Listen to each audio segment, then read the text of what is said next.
अस्सलाम वालेकुम नाज़रीन, एपिसोड 24 का दूसरा ट्रेलर जारी कर दिया गया है। ट्रेलर के शुरू में नीलोफर खातून गुस्से में है और ओरहान में से कहती है, तुम्हारे बच्चे और तुम्हारा खानदान उस औरत को कबूल नहीं करेंगे। आपने उस औरत के लिए अपनी जान खतरे में डाल दी। जिसके जवाब में ओरहान भी नीलोफर खातून की बात काटते हुए कहते हैं, वो औरत जिसकी तुम बात कर रही हो मेरी ज़ौजा है।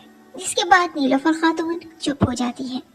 अगले सीन में शाहीन शाह बे और दमीर खान शहजादा अंदरूनी कोस के साथ मिलकर ओरहान बे के खिलाफ नई प्लानिंग कर रहे हैं। शाहीन शाह कहता है, जब हम ओरहान की आंखों में देख रहे होंगे तब कराची वाले चिनारली में खंजर घोंप देंगे।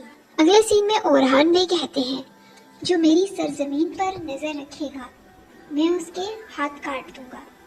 अगले सीन में दाफने उस बाजंदीदी खातून से कहती है, मेरी बेटी अपने बाबा से मिलेगी और तुम भी अपनी बाकी के दिन सुकून से गुजार सकोगी। और इसके बाद और से अगले सीन में वो खातून उस बच्चे को लेकर बुरसा में दाखिल हो जाती है। दाफने की बातों से लगता है कि ये शायद दाफने और इंद्रियास की बेटी हो। उससे अगले सीन में एवरानुस और फातिमा खातून की शादी की तकरीब में वो खातून बुरसा दाखिल हो जाती है। उस खातून से पूछा जाता है कि तुम क्या चाहती हो, जिसके जवाब में वो खातून कहती है, मैं अपनी बेटी को उसके बाबा के पास लाई हूँ। तुम सब उसे बहुत अच्छी तरह जानते हो। ये सुनने के बाद फातिमा खातून के हाथ से उसका पर्स गिर जाता है। एवरानुस भी परेशान और हैरान कुन आंखों से उस औरत की तरफ देख रहे होते हैं कि ये क्या हो गया। अगले सीन में स्पोर्चा फातिमा खातून की शादी की तैयारियां कर रही है और सबके साथ बैठी है। नीलोफर खातून आकर स्पोर्चा से कहती है, मैं तुम्हारा असल चेहरा जानती हूँ, तुम एक दिन इस महल से जरूर निकाल दी जाओगी। जिसके जवाब में स्पोर्चा कहती है, तुमने जो करना है कर लो, मैं यहाँ से कहीं नहीं जाऊंगी। अगले सीन में फिर से वही हलीमा और दुर्सन को दिखाया जाता है। फिर उसे अगले सीन में स्पोर्चा ओरहान बे से कहती है, नीलोफर अपनी मोहब्बत किसी के साथ नहीं बांट सकती।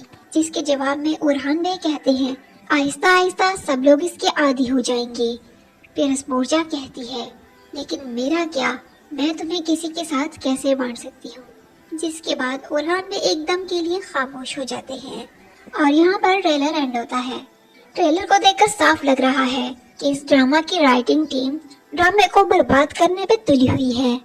इतने अहम तारीखी किरदार एवरानुस बे और फातिमा मलिक खातून पर इतनी गंदी स्टोरीज बना डालना तारीख के साथ नाइंसाफी है। शायद इस ड्रामा की राइटिंग टीम पागल हो चुकी है। वो भूल चुकी है कि वो किन अहम तारीखी किरदारों को पेश कर रही हैं।